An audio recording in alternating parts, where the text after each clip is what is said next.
Hello guys, welcome back to my channel. তোমরা সবাই কেমন আছো? আমি তো খুব ভালো আছি। আশা করছি তোমরাও সবাই খুব ভালো আছো। আজকে আমি তোমাদের বানিয়ে দেখাবো ম্যাজিক সাবান।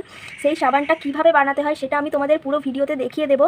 এই সাবানটা খুব সহজেই তোমরা বানাতে পারবে ঘরের থাকা কিছু উপাদান দিয়ে। আর এই সাবানটা ইউজ কেন তোমরা করবে, কারণ তোমাদের সান ট্যান, যে প্রত্যেক দিন আমরা রোদে যারা বের হই তাদের তো সান ট্যান পড়ে যায়, যারা বাড়িতে থাকে তাদেরও পড়ে, কিন্তু রোদে যারা বেরোয় তাদের বেশি পরিমাণে পড়ে যায়। আর সেই সান ট্যান তোমরা রিমুভ করে ফেলতে পারবে এই সাবানটা প্রত্যেকদিন লাগিয়ে। যারা আমরা প্রচুর ব্যস্ত তারা তো আমরা প্রত্যেকদিন স্কিন কেয়ার করতে পারি না, স্কিন কেয়ার করার সময়ও পাই না। সেই জন্য যদি তোমরা এই সাবানটা একদিন সময় বার করে তোমরা বানিয়ে ফেলতে পারো, তাহলে কিন্তু আর প্রত্যেক দিন খাটাখাটুনি করতে হবে না। সপ্তাহে একবার বানিয়ে নিলেই আশা করছি হবে। এই সাবানটা তোমরা ফুল বডিতেও ইউজ করতে পারবে। কেউ যদি চাও শুধু মুখে ইউজ করতে তাহলে তাও পারবে। এই সাবানটা ইউজ করলে তোমাদের সানট্যান রিমুভ হয়ে যাবে। তাছাড়া যে কোনো দাগ ছোপ, যেমন আমার এখানে পিম্পল হয়েছিল, একটা ছোট্ট দাগ হয়ে গেছে, এইরকম দাগ ছোপ যাদের হয়েছে বা অন্য মেছেদার দাগ বা বিভিন্ন ধরনের দাগ ছোপ থেকে তোমরা মুক্তি পাবে এই সাবানটা ইউজ করলে। চলো দেখাই যে কিভাবে এই সাবানটা তোমরা বানাবে। এই ম্যাজিক সোপটা বানানোর জন্য প্রথমেই তোমাদের নিয়ে নিতে হবে একটা যে কোনো সাবান, যে সাবান তোমাদের মুখে শ্যুট করে এরম একটা সাবান তোমরা নিয়ে নেবে। আমার মুখে যেহেতু ডেটল সাবান শ্যুট করে সেই জন্য আমি নিয়ে নিয়েছি একটা ডেটল সাবান। তারপরেই তোমরা সাবানটাকে একটা কুড়ুনি দিয়ে ভালো করে কুড়িয়ে নেবে। দেখো আমি যেভাবে কুড়িয়ে নিয়েছি এরকমভাবেই কুড়িয়ে নেবে। তারপরে তোমরা একটা স্টিলের বা সিলভারের বাটি নিয়ে নেবে, কারণ স্টিল বা সিলভারের বাটি এই গরমেতে নষ্ট হয় না, তাই স্টিল বা সিলভারেরই বাটি নেবে তোমরা। তারপরে কোরানো সাবানটা ওর মধ্যে দিয়ে দেবে, আর তারপরেই দিয়ে দেবে 1 চামচ বেসন।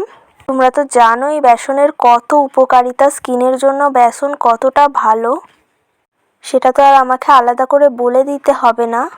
তারপরে ওর মধ্যে দিয়ে দেবে 1 চামচ কফি, আর দিয়ে তারপরে এই গুঁড়ো উপাদানগুলি ভালো করে মিশিয়ে নেবে। আর তারপর দিয়ে দেবে একটা পাতিলেবুর রস, পাতিলেবু মানে ভাতে খাওয়ার লেবুর রস দিয়ে দেবে, একটা গোটা পাতিলেবুর রস। তারপরেই আলুকে কুড়িয়ে একটা গোটা আলুর রস ওর মধ্যে দিয়ে দেবে, যতটা পরিমাণ বেরোয়, মানে মাঝারি সাইজ আলুর রস দেবে ওতে। আর দিয়ে দেবে সামান্য পরিমাণে হলুদ, ও হাফ চামচ মতো। আর তোমরা এখানে কস্তুরি হলুদ কিংবা কাঁচা হলুদও ব্যবহার করতে পারো। আমার কাছে যেহেতু এগুলো কিছুই নেই সেই জন্য আমি একেবারে রান্না করার হলুদও দিচ্ছি, এটা দিলেও হবে। তারপর তোমরা একটা বাটিতে জল বসিয়ে দেবে, আর জলটা গরম হলে এই সমস্ত উপাদান সমেত বাটিটা একদম জলের ওপর বসিয়ে দেবে। ফুটলেই আস্তে আস্তে এটা গলে যাবে সাবানটা। তোমরা মাঝে মাঝে একটা চামচ দিয়ে নাড়াতে থাকবে, তাহলে খুব সুন্দরভাবে ওটা মিশে যাবে সব একসাথে উপাদানগুলো।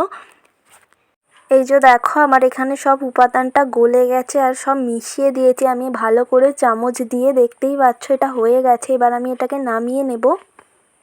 নামিয়ে নিয়ে দেখো আমি একটা এরকম প্লাস্টিকের বাটিতে ঢেলে নিয়েছি। তোমরা এটা কোনো স্টিলের বাটি বা কাঁচের বাটি যা কিছুতে ঢেলে নিতে পারো। সেহেতু সেই বাটিটাতে একটু হালকা করে তেল মাখিয়ে নেবে। আর আমি যেহেতু এখানে একটা প্লাস্টিকের বাটি ইউজ করেছি সেই জন্য আমি এতে কোনো তেল লাগাইনি, এমনিই ঢেলে দিয়েছি। এটা অটোমেটিক বেরিয়ে আসবে, আমি তোমাদের বের করে দেখাবো, কিন্তু এটা বসতে সময় লাগবে। কোনো ফ্রিজে তোমাদের ঢোকাতে হবে না, এটা এমনিই বসে যাবে একদিন রেখে দিলে। এই যে দেখো আমার সাবানটা সুন্দর মতন বসে গেছে। আর এই যে বের করেও আমি নিয়েছি, কিন্তু ভিতরে যেহেতু একটু হাওয়া রয়ে গিয়েছিলো সেই জন্য একটু ফুটো ফুটো রয়ে গেছে নিচের দিকটা। তোমরা সেহেতু একটু ভালোভাবে ঠুকে নেবে যখন ওই উপাদানটা দেওয়ার পর গরম গরমই, যাতে হাওয়া না রয়ে যায়। হাওয়া রয়ে গেলেও কোনো প্রবলেম নেই, এটা তো একটা সাবানই জাস্ট। দেখো তোমরা, আমি আমার মুখটাকে ভিজিয়ে নিয়েছি জল দিয়ে। এবার আমি এই সাবানটা আমার মুখে তোমাদের অ্যাপ্লাই করে দেখাবো। তোমরা যারা আমার মতন ল্যাদখোর, যারা স্কিন কেয়ার একদমই হয়তো টাইম থাকলেও করো না, মানে ঘরেতে শুয়ে বসে কাটাও, তারা কিন্তু এটা অবশ্যই বানাও, কারণ স্কিন কেয়ার করাটা খুবই জরুরি। কিন্তু আমার এমনই অবস্থা, আমি ল্যাদ খেয়ে খেয়ে শুয়ে থাকবো বাড়িতে, তবুও কোনো কাজ করতে আমার মন চায় না। তাই একদিন একটু টাইম বের করে করেই নেওয়া যায়, কিন্তু রোজ রোজ করতে ইচ্ছা করে না স্কিন কেয়ার। সেই জন্যই আমি বানিয়ে নিলাম এই সাবানটা। এরকম করে ভালো করে ঘষে নেবে তোমরা মুখেতে, মানে লাগিয়ে কিছুক্ষণ ভালো করে এরকমভাবে ঘষতে থাকবে।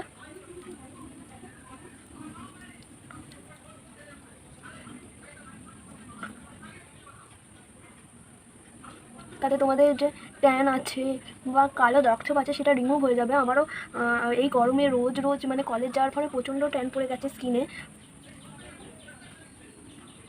তোমরা এটা বডিতেও অ্যাপ্লাই করতে পারো। আমারও অনেক দিন ধরে স্কিন কেয়ার করা হচ্ছিল না, আর এই সাবানটা আমি আরও অনেকবার আগেও যখন আমার স্কিনে ট্যান পড়ে গিয়েছিল অ্যাপ্লাই করে দেখেছি, খুবই ভালো।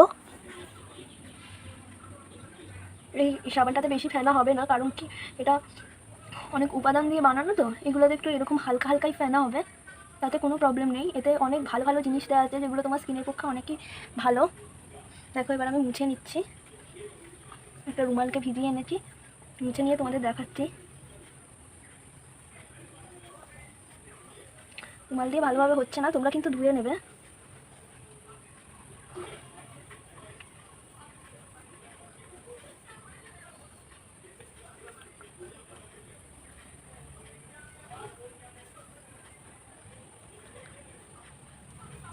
দেখো তোমরা আমার স্কিনটা কত গ্লো করছে আগের থেকে, তোমরা সেটা দেখেই বুঝতে পারছো, যথেষ্ট পরিমাণে গ্লো করছে আগের থেকে। তোমরা তো আমার আগের স্কিনটা দেখলে, যেটা আমি জল দিয়ে ভিজিয়ে এনেছিলাম, কিন্তু দেখো এখন স্কিনটা অনেক বেশি গ্লো দিচ্ছে। এটা তোমরা রোজ ইউজ করবে।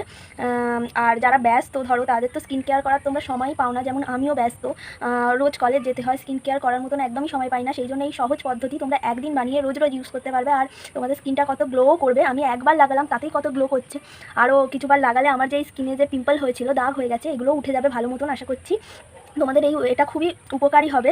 তোমরা বানিয়ে দেখো এই সাবানটা, আর তারপর তোমাদের কাজ করলে তোমরা আমাকে এসে কমেন্টে জানাবে যে তোমাদের কতখানি উপকার দিল এই সাবানটা।